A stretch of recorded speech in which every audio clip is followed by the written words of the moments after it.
Sir এখানে risk factor মূলত হলো পোনার উপরে। পোনাটা যদি ভালো না আসে তখন এই 6 মাস চাষ করে লাস্টে যায় রেজাল্ট ভালো আসে না, এটা একটা বড় রিস্ক। যে জাত, পোনার জাত।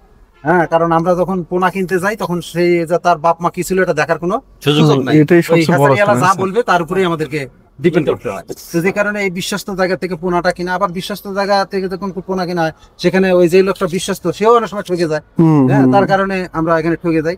আর দ্বিতীয়ত হলো যে যদি এই পানির সোর্সটা যদি ঠিক না থাকে, অর্থাৎ বটম ক্লিন পদ্ধতিতে রেগুলার যদি বটমটা ক্লিন না করা যায় তাহলে পরে আমাদের রিস্ক হয়ে যায়।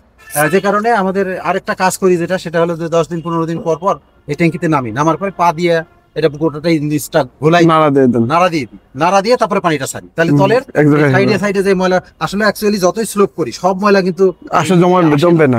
সাইডে জমা কি অনেকটা ওই যে একটু শক্ত করে দিয়েছেন সিমেন্টের আকারে? না স্যার, ওই মাটি দিয়ে করে এই স্পট নষ্ট হয় না নামলে?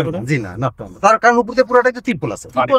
হ্যাঁ, ও ধরেছে তো পানি জানা, নিচে পুরো শুকনো, সুতরাং ওখানে কোনো প্রবলেম হয় না। আচ্ছা, ঝড় বৃষ্টি কোনো বাধা সৃষ্টি না? ঝড় বৃষ্টি তো কোনো সমস্যা নেই। সারা রাত বৃষ্টি হলে অতিরিক্ত পানি বের হয়ে যাবে, ট্যাঙ্কি উৎসাহ করবে না। হ্যাঁ, আর যেহেতু অল্প জায়গা, রিস্ক ফ্যাক্টরটা সবচেয়ে বড় রিস্ক সেটা হলো অল্প জায়গায় অধিক ঘনত্বে মাছ চাষ করার কারণে এখানে নানান ধরনের রোগ ব্যাধি আসার পসিবিলিটি থাকে। তো এই রোগ ব্যাধি যাতে না আসে এই জন্য প্রতিনিয়ত এটাকে পরিষ্কার রাখতে হয়। আর মাছকে এই খাদ্যের সাথে মাঝে মাঝে ভিটামিন খাওয়াতে হয়। আপনি ইউজ করেন না?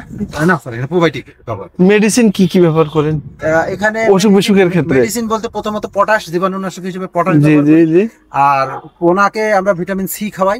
তারপরে মাঝে মাঝে রেনামাইসিন, অক্সিটেট্রাসাইক্লিন গ্রুপের যে কোনো একটা ওষুধ খাওয়ানো হয়। আর হলো এই মেডিসিন হিসেবে চুন আর লবণ, এই দুটোই বেশি ব্যবহার করা। আচ্ছা, আপনাদের এখানে যে আমরা অনেক সময় দেখি যে ঘাটা হয় বিভিন্ন ধরনের পুকুর টুকুরে, এইগুলোর ক্ষেত্রে কোনো ঘাটা হয়? এখানে ঘাটা হয় যদি পানি চেঞ্জ না করি তাইলে হয়। আর পানি চেঞ্জ করলে যেহেতু পানিটা পরিষ্কার থাকে ওখানে আর কোনো ধরনের। আপনি কখনো দেখছিলেন আপনাদের এখানে হয়েছিল এই সমস্যা? হলো জেলি রোগ, কই মাছের যেটা হ্যাঁ, মানে কই মাছের ক্ষেত্রে হলো। চুন আর লবণ কি একসাথে দিবে নাকি? না, আগে লবণ দিতে হবে, তারপরে চুন দিতে হবে। হ্যাঁ, লবণ দেওয়ার একদিন পরে চুন দিলে সবচেয়ে ভালো হয়। অনেক জায়গায় চাষিরা বলে যে আগে আমরা চুন দিই পরে লবণ দিই, কিন্তু আমার হিসাবে আগে লবণ দেওয়াটা ভালো। কারণ হলো কি, যে আমাদের মূলত টার্গেট থাকে যে এই ট্যাঙ্কিতে যে অ্যামোনিয়াটা আছে এই অ্যামোনিয়াটাকে রিডিউস করা, কমায় দেওয়া। এই অ্যামোনিয়াটাকে রিডিউস করার জন্য প্রথম কাজ আমরা যেটা করি সেটা হলো তলদেশটাকে প্রথমত পরিষ্কার রাখার চেষ্টা করি। দ্বিতীয় কাজ যেটা করি, প্রতিদিন পানি বের করে দেই, আবার হলো নতুন পানি আমরা এখানে যুক্ত করি। এই যে প্রতিদিন পানি দেই আর পানি যুক্ত করি, এই পানি অ্যামোনিয়া যুক্ত পানি বের হয়ে গেল আর নতুন ফ্রেশ পানি ঢুকলো, ফলে কি হলো, পানিতে অ্যামোনিয়াটা কমে গেল। আর তৃতীয়ত হলো আমরা লবণ দেই। লবণ যখন দেই তখন এই যে এই অ্যামোনিয়াটা লবণের রাসায়নিক সংকেত সোডিয়াম ক্লোরাইড। এই সোডিয়াম ক্লোরাইড অ্যামোনিয়ার সাথে বিক্রিয়া করে অ্যামোনিয়াম ক্লোরাইড নামের নতুন একটা লবণ হয়ে তলে দেশে থিতায়। এই যে ট্যাঙ্কি দেশে থিতায় গেল, এই থিতানো যে অ্যামোনিয়াম ক্লোরাইডের যে অংশটা, সেটা যখন আমরা পানি বের করে দিই তখন ময়লার সাথে ওই অংশটা আউট হয়ে যায়। তো এই কারণে আমরা যদি অ্যামোনিয়া থাকা অবস্থায় এখানে চুন দেই তাহলে প্রথমত যে সমস্যাটা হবে সেটা হলো অ্যামোনিয়াম টক্সিসিটি তৈরি হয়ে যাবে। অ্যামোনিয়াম টক্সিসিটি তৈরি হয়ে গেলে মাছের গায়ে ফুলকার মধ্যে এক ধরনের ক্ষত রোগ তৈরি হয়। এই জন্য অ্যামোনিয়াটাকে কমায় নিয়ে এসে তারপরে আমাদের চুন ব্যবহার করতে হয়। এই কারণে প্রথমে তলদেশের ময়লাটা বাইর করে দিই, নতুন পানি অ্যাড করি, লবণ ব্যবহার করি। 3টা ধাপে কি হয়ে গেল, অ্যামোনিয়া কমে গেল। 4র্থ ধাপে যায় যখন চুন দেই তখন পানির পিএইচটা অ্যাকুরেট কন্ট্রোলে চলে আসে। মাঝামাঝি সময় কি আর কোনো জিওলাইট বা অন্য কিছু ইউজ করেন? জিওলাইট ব্যবহার করি, রেগুলার জিওলাইট ব্যবহার করি, কারণ জিওলাইটটা অ্যামোনিয়াটাকে কমানোর জন্য খুবই একটা কার্যকর ভূমিকা রাখে। আর দ্বিতীয়ত হলো যে এই জিওলাইটের ভিতরে যে বিভিন্ন ধরনের যে লবণের পার্ট থাকে এগুলা প্লাঙ্কটন তৈরি করতে খুব সহায়তা করে। হ্যাঁ, মানে প্লাঙ্কটন তৈরি খুব দ্রুত কালারটা চলে আসে। জিওলাইট মাল্টিএক্স পরিমাণটা কিরকম আপনার? এই 1 লক্ষ লিটার 2 কেজি জিওলাইট দিই 15 দিন বা 20 দিন পর 2 কেজি জিওলাইট। আচ্ছা, 1 কেজি চুন দেই, 1 কেজি লবণ দেই আর 2 কেজি জিওলাইট। আর জিওলাইটটা যে দানা জিওলাইট, যেটা যে ফিডের মতো, হ্যাঁ দানাটা সেই দানা জিওলাইট। আর আরেকটা বিষয়, মানে এটা আপনি ঘামতেছেন, আমরা লক্ষ্য করতেছি, তবে আপনার এই সুযোগটা একটু নিচ্ছে আর কি, কষ্ট হইলেও। আপনার যে ওই যে জেলির যে সমস্যাটা বললেন, মানে আমাদের ওইদিকে নতুন এই প্রযুক্তিটা এখন আমরা দিচ্ছি আর কি। তো জেলির যখন হয়ে গেছিল আপনার এই সমস্যাটা, তখন আপনারা এখান থেকে কিভাবে পরিত্রাণ পাইছিলেন এটা একটু? যখন হয়ে গেল তখন প্রথমত কাজটা করছি সেটা হলো 80% পানি বাইর করে।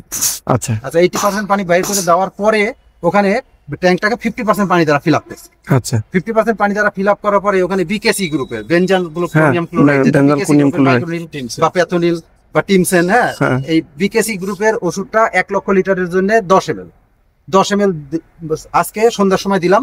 আজকে সন্ধ্যার সময় দেওয়ার পরে আগামীকালকে সকালবেলা ওখান থেকে 1 ফিট পানি আউট করে দিই। 1 ফিট পানি আউট করে দিয়ে আবার নতুন ভাবে 1 ফিট পানি দেই। পানি দেওয়ার পরে আবার বিকালবেলা আবার 10 ml দিই। আচ্ছা 10 ml দেওয়ার পর পরের দিনে আবার ওখান থেকে 1 ফিট পানি বের করে দিয়ে আবার নতুন 1 ফিট পানি দেই। তৃতীয় দিন গিয়ে আবার নতুন 1 ফিট পানি দেওয়ার পরে আবার 10 ml দিই। 10 ml দিয়ে ফুল পানি ফিল আপ করে দিই, বাকি 50% পানিও ফিল আপ করে দিই। আচ্ছা তাহলে এই 3 দিনের রিয়াকশনে প্রতিদিন পানি দেওয়া আর পানি বাইর করে দেওয়ার একটাই উদ্দেশ্য যে এই বিকেসি গ্রুপের ডেনসিটি যাতে হাই না হয়ে যায়, কারণ অতিরিক্ত হাই হয়ে গেলে আবার মাছের জেলি রোগ তো যাবে, সাথে আরো বেশি ক্ষত হয়ে যাবে। তো এই কারণে এটার ডেনসিটিটাকে ঠিক রাখার জন্য পরপর 3 দিন পানি চেঞ্জ করার পরে শেষের দিনে পানি দিয়ে ফিল আপ করে দিই, শেষের দিন আর কোনো পানি চেঞ্জ করা হয় না। আর এই যে 3 দিন খাদ্য বন্ধ থাকে, এই 3 দিন পরে ভিটামিন সি আর মাল্টিভিটামিন এবং এনজাইম দিয়ে এই ফিডটাকে দাও। এনজাইম বলতে কি আপনার হচ্ছে গার্ড দিয়ে আপনার ওই যে খাবারের জন্য যেটা রেনা এনজাইম বা যে কোনো একটা। আচ্ছা বুঝতে পারছি, হজম হয় তো, হজমের জন্য হজম হয়।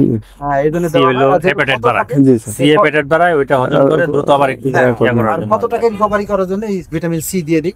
হ্যাঁ আর হলো এই অক্সিটেট্টা সাইক্লিন গ্রুপের একটা রেনামাইসিন বা একটা লোয়ার গ্রেডের একটা। আচ্ছা আপনি অ্যান্টিবায়োটিকটা কতদিন ইউজ করেন? অ্যান্টিবায়োটিক স্যার কখনোই ব্যবহার করি। কখনো ওই যে যেটা বললেন যে যদি কোনো কারণে জেলি রোগ, ক্ষত রোগ, হ্যাঁ এই ধরনের রোগ আসে যায় বা ভাইরাস ধরে যায়, তখন গায়ে অ্যান্টিবায়োটিক ব্যবহার। মানে সেটা কতদিন ব্যবহার করেন আপনারা? হলো 3 দিন 4 দিন, 3-4 দিন, 3 থেকে 5 দিন, তার বেশি। আচ্ছা আচ্ছা আচ্ছা বুঝতে